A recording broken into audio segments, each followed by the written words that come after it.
Welcome to Porch Play Chats, sponsored by the American Association for Promoting the Child's Right to Play, or more affectionately called IPA-USA.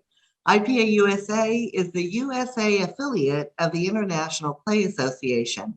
You can find more about IPA-USA by visiting our website at IPA-USA.org. As part of our efforts to advocate for play, we've introduced Porch Play Chats.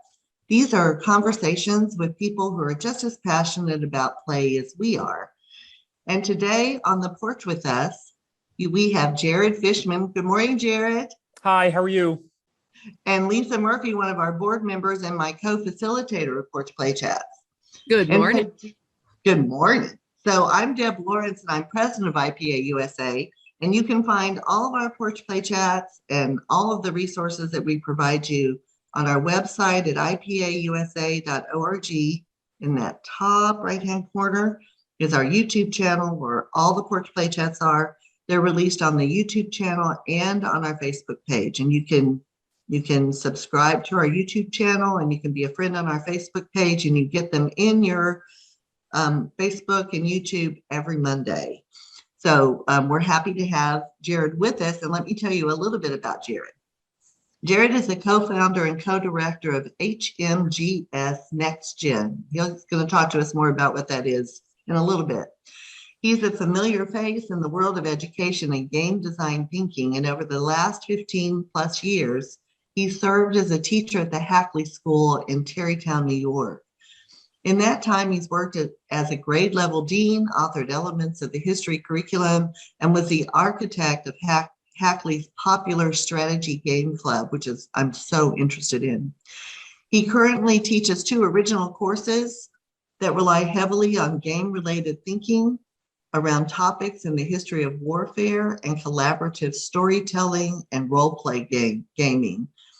Jared has been bestowed with multiple honors throughout his prestigious career, and he uses games in his classroom to help students learn history.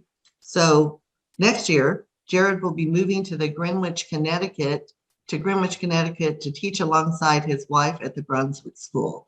Jared, we're so happy you're here. And the question that I'm really interested in, because we've had early childhood educators talking about play, we've had college professors talking about play, we have primary grade teachers talking about play. We've had middle school teachers talking about playful learning in the classroom, but never a secondary teacher. So I know we are so excited to ask you the question about how you incorporate playful historical simulations into the classroom to actually teach content, because I think some people just don't know how to do that.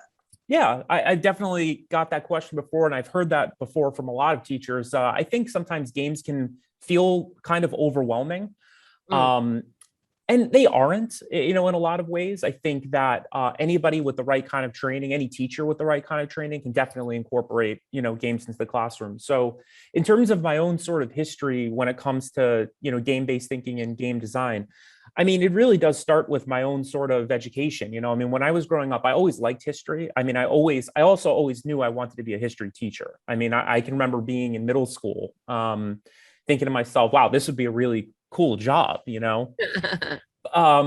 in middle school. Oh, absolutely. Yeah. And the other thing to kind of keep in mind too, is I've always been a gamer. So, I mean, I was a little kid, in 4th or 5th grade, going with my dad and friends to gaming conventions and playing board games, tabletop games and stuff like that.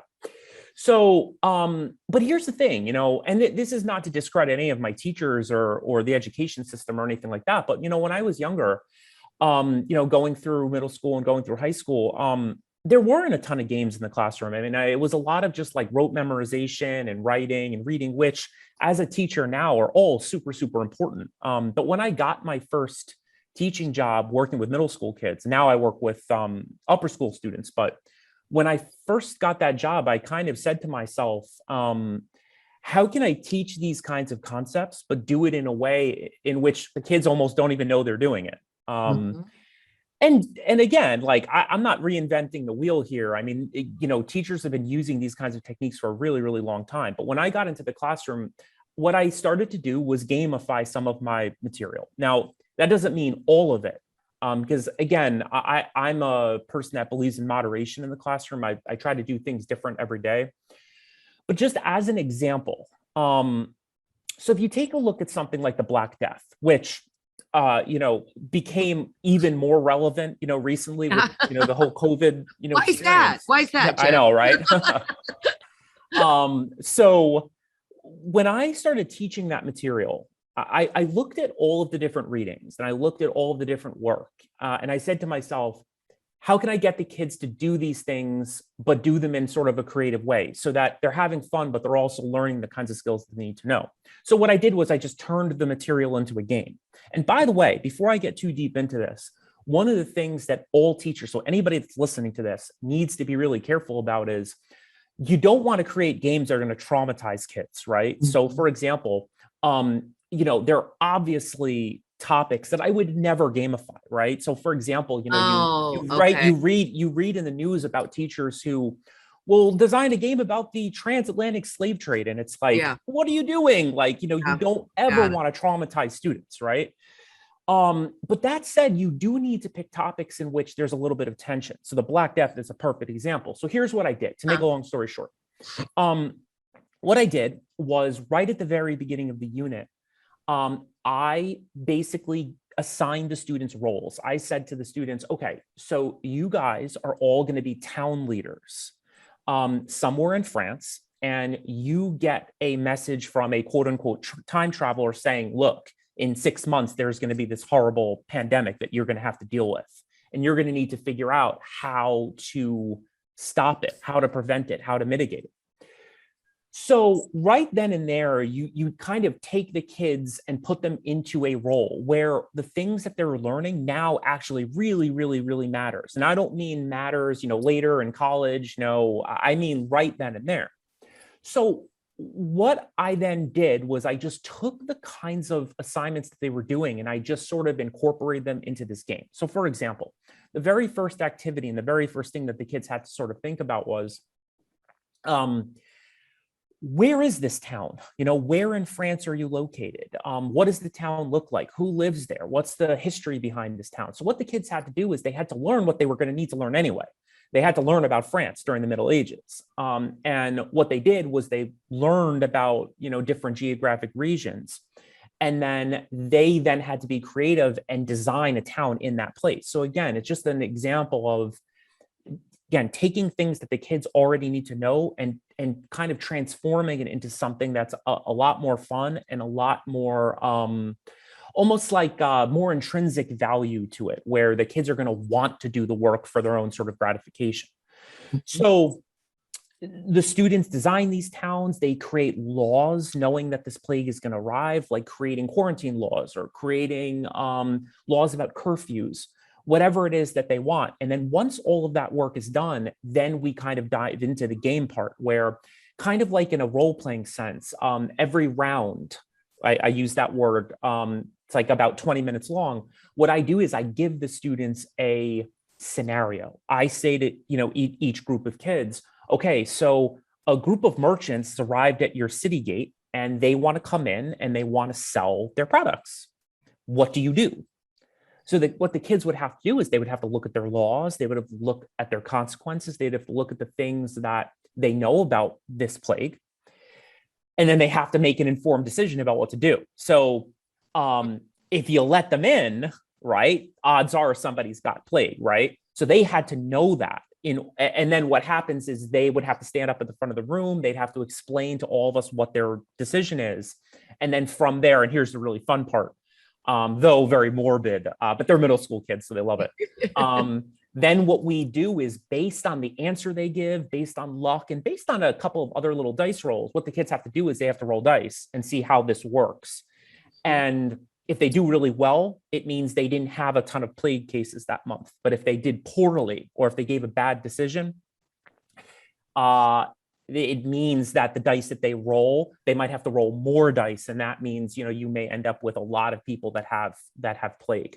And that goes on for the, several class periods. And at the end, anytime you run a game, you're going to want to debrief at the end to kind of talk about, so what did you notice? What did you learn as the game was going on? And it's a lot of fun. And, frankly, I mean, the numbers are kind of staggering about what kids remember from school. I think something around 10%. You remember about 10% of what you learn in school. But what I can tell you is, besides the crazy things that I say in class, most of the time when the kids come back, they're like, oh, I say, oh, well, what do you remember from sixth grade, like 10 years ago? They always remember the game. So yeah, so so again, I know that was very long-winded, but basically, to make a long story short, I think games can be very, very, very powerful in terms of memory and in terms of actual skill building. And I think you go first. Well, okay, just that we haven't done. You're our first. Everybody's just too excited. Months, right? Well, I am super excited. I've already taken some notes. I think it's wonderful that you found a way to merge your passions. Obviously, it's no surprise to me at all that this is the class that kids remember 10 years later. For reasons and not to minimize it, but not rocket science. If you make it relevant, real, and meaningful, and find a way to make it something that they enjoy doing.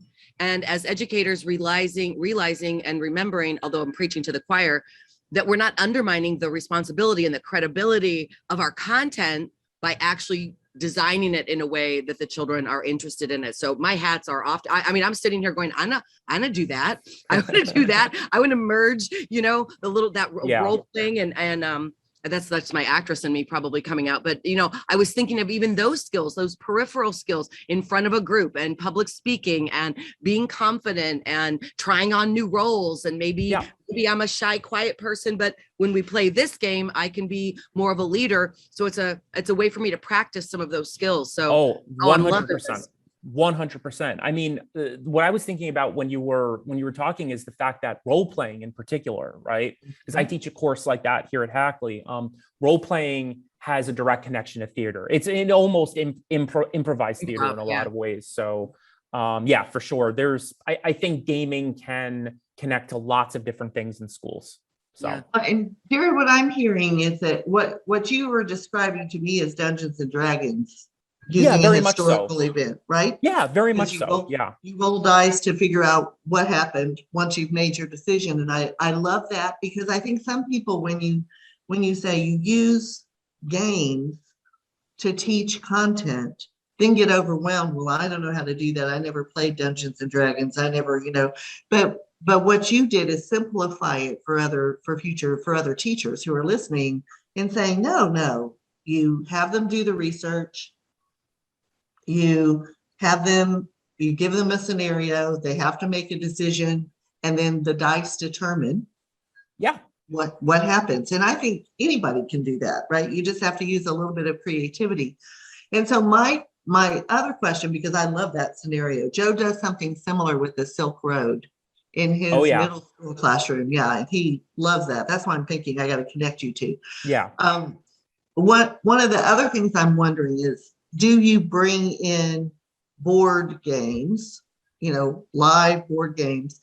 And if so, how does that work in the classroom?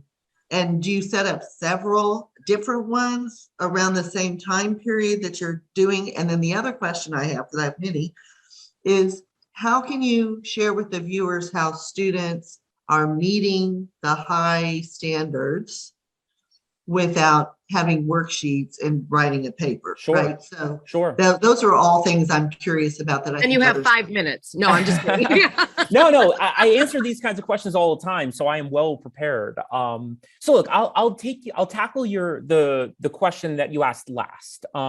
Look, here's the thing. I think if you design a game, whether it's a simulation or a very simple game or a role-playing game, and no matter how long it takes to get through that kind of material, if you do it right, the kids are going to be assessed. They're going to have to write. They're going to have to do all of the things that they would be doing anyway. So you're not really assessing how they do in the game. You're assessing the work that they do. So let me give you an example. One of the things that the kids are responsible for in that play game that I was sort of talking about was at one point in the simulation, what the kids have to do is, as leaders, they have to deliver a speech, a well-organized speech about what the plague does, what it can do to people, and why the towns need to defend against it.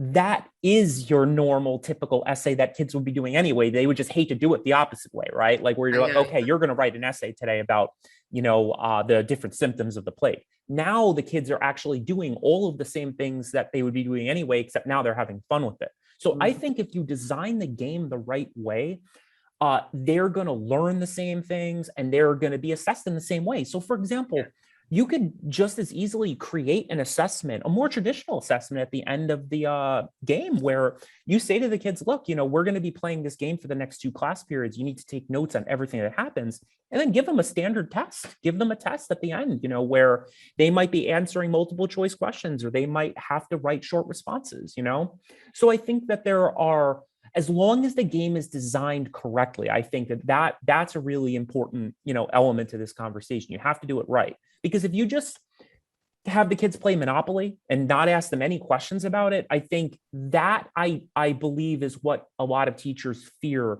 when it comes to using games, Now, backing up to your original question about board games and things like that, it's funny you asked that question. So in the 7th grade, I don't know if they still do it here, but when I taught the course, the actual one of the culminating projects that the kids would do is they would actually design their own board games.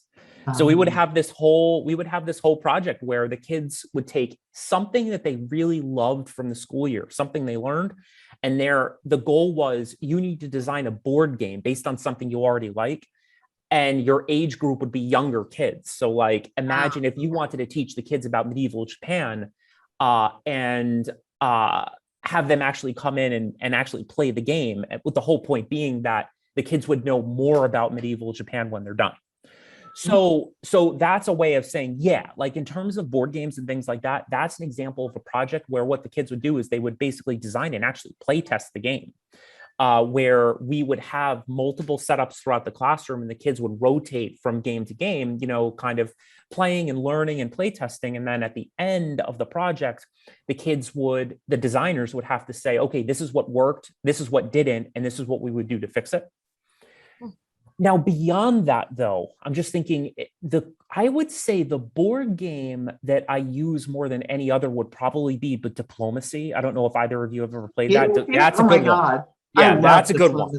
So I use that in my my elective course called Topics in the History of Warfare, where I try to teach the kids what it's like to be a leader at the time of conflict and what it's like to have to make those kinds of hard decisions and what a peace process looks like, things along those lines. I try not to use too many different games at the same time because, in the classroom, you want some degree of continuity. So usually if we're gonna play a game, it's usually everybody's gonna kind of play the same thing. And so do you have multiple copies of Diplomacy that you bring in? Yeah, I do. Now, here's the thing. I will say this, though. I work in an independent school where we're very privileged, right? So, I mean, we have resources. So it's not an issue for me to go and buy 4 copies of the same game. I think, if you're, as a teacher, if you're in a situation where that's difficult, I think there are ways around finances. So like, for example, if you can get 1 copy of the game and then photocopy the board, I think where there's a will, there's a way. And actually, it's actually a nice segue into what my nonprofit does. So the nonprofit that I work with was designed for exactly that purpose, where if there are teachers around the United States that don't necessarily have the same funding as I might in an independent school, or for example, you live in a community, and this has happened to so many of us as gamers, right? Though gaming is becoming so unbelievably mainstream now that it's not as much of an issue as it used to be. If you live in a town or a city somewhere where you can't find any gamers, one of the things that my nonprofit does, Next Gen, is we try to form relationships with schools and libraries as well, community centers, to bring games to kids that might not necessarily get a chance to play in their own schools or in their own homes. So, that's a nice little dovetail there between the classroom and then outside the classroom. And I want to just add to our listeners, if you are a middle school, secondary teacher, primary grade teacher, and you don't have money to buy games, if you're a member of IPA-USA, you can get a mini grant to help you. That's great. we give mini grants to people up to $300 in order for them to be able to promote more play in their classroom. So just know that that's another. Next Gen is one, IPA-USA is another one. So there are resources out there. Don't let that stop you. Yeah. So Jared, if you were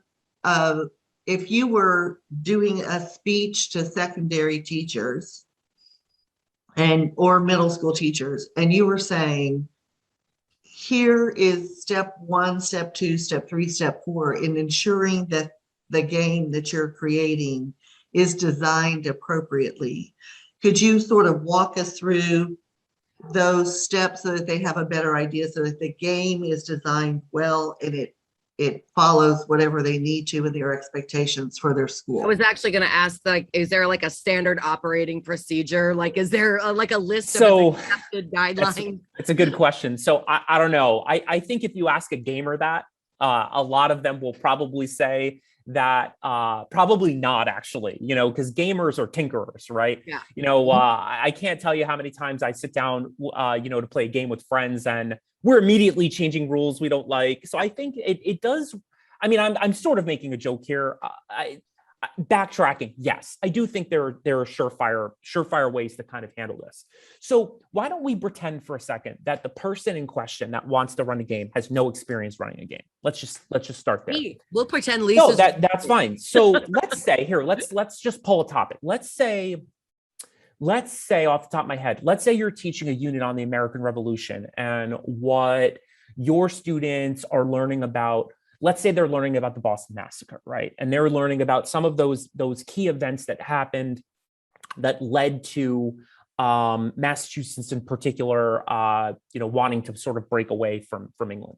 I think the first thing, let's say you've never done this before, I think the first thing that you need to ask yourself is, what do I want my students to know when the game is over? Yeah. That's question 1, right? And question 2 would be, what are the skills that I want the kids to sort of learn as they're learning the content and as they're playing the game, right? Once you know what your objectives are, then what you would want to do is backtrack and say, okay, how can I achieve these things through a game, right? Through something that's going to be really engaging.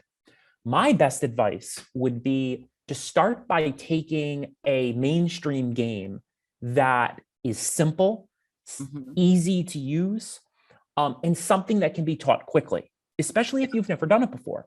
So for example, I don't even know why I'm using this example, because I've seen more relationships ruined by Monopoly than probably any other game, right? That I can That's the best example of a board game. Let's just say, for example, that that's a game that, you're used to, right? Let's just say that that's a game, the one game that you've played with your family. So what you would say to yourself is, okay, how does Monopoly work? And how can I take that format and build the American Revolution into it?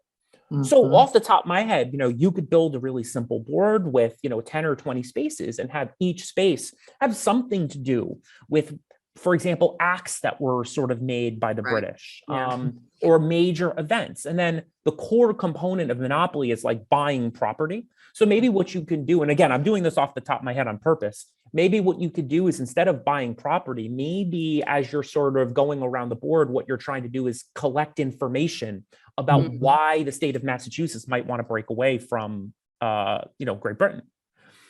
So all you're really doing, if you've never done this before, is you're taking something that already exists and appropriating it almost for your, use in the classroom.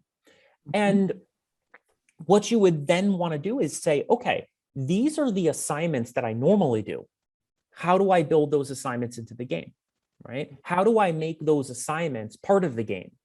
How do I make the kids want to win the game so badly that they won't even think twice about having to do the homework? I think those are the kinds of things that you want to ask yourself. And by the way, one other point that I want to emphasize that I haven't got a chance to emphasize yet is, games don't have to take forever. I think a lot of times when teachers hear the word game in a classroom, they think this thing has to be weeks long. Doesn't necessarily have to be. The beauty of games is that you can scale them up and down depending on how old the kids are and how much time you have. So that little Monopoly example, you could certainly take one class period to teach a few of the basic rules you might need, and then literally play it in one period and use the third class for a debrief. Now, if you work at a school like an independent school or a charter school where there's a little bit more leeway, you might actually say to yourself, no, like I want to gamify this whole unit and play it over the course of a couple of weeks. The other thing I would say is, let's say even that is a little bit of a challenge. I think for teachers, there are so many different organizations nowadays, like yours, like mine, that you can find online that can provide advice, that can provide support and help. And I would also say too, that while this sort of monopoly design here is not reinventing the wheel, there are actually companies that produce games that you could use in the classroom that, you know, have already been tried and have already been played. And as a teacher, you can use some of those games in the classroom. And then as you kind of put your own sort of spin on it, you can modify as you see fit. Yeah. And by the way, one other point about this, you know, I've run whole conferences for teachers, teaching teachers how to use games. And in a lot of cases, we've had tons of success where, you know, you might have had a teacher sort of show up and say, I've never done this before. And then a month later, I get an email saying, hey, I did it. It's easy and it's awesome, you know, and all of a sudden, you know, the kids want to come to class more than they might otherwise, you know, because they know that they're going to have fun and that they're going to learn something. So that's a wonderful, here's your steps. I love it. Then it will be helpful. So what I'm thinking is that, well, we certainly need to invite you to the October 2022 conference to do a gaming for right. middle and secondary Sure. teachers. Yeah, so we're certainly going Absolutely. to do that. So be looking for the proposal. I'll send it to you. And I think that what you've given us is the first step for people to begin to think about. And what I love were your first two questions. This is what I ask my students all the time to do. What do you want children to know and be able to do by the end of whatever it is? And what skills do you want them to develop? And how are you going to do that in a developmentally appropriate way for the age group? Isn't it wonderful when the tenants apply so broadly, right? It's not unique to just the little guys. It doesn't matter. Yeah, it doesn't matter what age group. It doesn't matter what grade level. It's all the same questions. Yeah. That you start anything with, so that you have, and you say, you know, these are the objectives that my school's given me. How can I meet them? Or these are the standards they have to have for the stupid tests. How can I incorporate them into a game? Right. And then it gives you permission to be a critical thinker, a problem solver, and use your creativity, which I think many teachers want to use, but don't feel like they have permission. So those are the pieces that I think are so helpful in this. So Jared, this has been incredible, and we will definitely invite you back. The next group of Porch Play Chats is in July, so you'll be watching for an email in a couple of weeks. But I want to thank you, because I think this was not only helping teachers get some ideas, but actually practical advice on and function. How do you actually do this? Sure. Well, I'm glad I could be helpful. Hey, I have one on the spot question before we wrap it up. I love on the spot questions. If I was working with a family who had never ever played any kind of game before, and they had the resources to go buy one as their starting game, what would you suggest? Hands down, Settlers of Catan. Or Ticket to Ride. Yeah. Oh, that's a really good one too. Yeah. Ticket to Ride. Settlers of Catan can be, I love that game. It's one of my favorite games. Settlers of Catan can be a little confrontational when you don't share resources. This is very true. But Ticket to Ride has some conflict in it. If three people want the same route, but it's great critical thinking. Yeah. And if they are younger kids, like we introduced Ticket to Ride First Journey to our grandchildren at 7 and 8, and they loved that game. And so then that baby steps them into the adult version of Ticket to Ride when they get to be 10 or 11. But there are so many games out there. Oh my God, it's just. I know, I can see that, Deborah. I feel like you could probably rattle off. It seems like you're a pretty hardcore board gamer. Like, oh yes, yeah. When I married my husband, we have over 350 games in our basement, and right. So yeah, we're so now definitely. so I'm rather sure if you've played Settlers of Catan, which is almost like it's Monopoly like in a way where it can certainly breed tension. But you know what? This is what I would argue.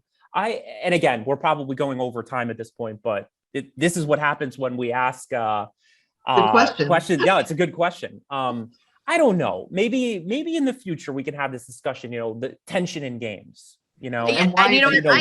Look at this. Look. I highlighted it when you said it. I'm like, the tension. I'm like, ooh, I like that. But it's a good conversation. We want to create just enough of it to keep it exciting, but we don't want to cross that line. Absolutely. Where, the board is getting flown across the room and we hate each other. Right. So the thing is the follow-up would be, how do you make a good gamer? How do you get gamers to be able to sit around a Monopoly board or a Settlers Catan board, which are far more tense than Ticket to Ride, and not, be ready to come to blows when it's over, right? So, and even what you were talking about, Jared, in your description of the Black Plague game, was all this social interaction, the research they have to do, the working together as a council to determine what is our decision to come. I mean, all of those critical thinking, problem solving, 21st century learning principles are so embedded when you do things like this in the classroom. 100%. So, yeah. Oh my goodness. I made a note of let's unpack the disposition of a gamer. Yeah. And I wouldn't say good, right? Because we're not going to set up like good or bad, but like an effective gamer to figure. It's like group dynamics come into play with that personality style. I like to end on, like a real definitive sort of statement, right? So, I mean, look, I'll say this to your listeners. Look, I have multiple higher education degrees. And I can tell you this, I learned more about being a good teacher, and I learned more about how to interview well, and frankly, how to have these kinds of discussions from playing Dungeons and Dragons growing up to anything I learned in school. Yeah. So there you go. There's a nice hot point to end on. Thanks, right? Jared. Thank you very much. I appreciate it. So Jared, stay around while I close this out. So for more information about IPA-USA or to join our advocacy efforts, please visit our website at IPAUSA.org. And until next time, keep on playing. Bye-bye.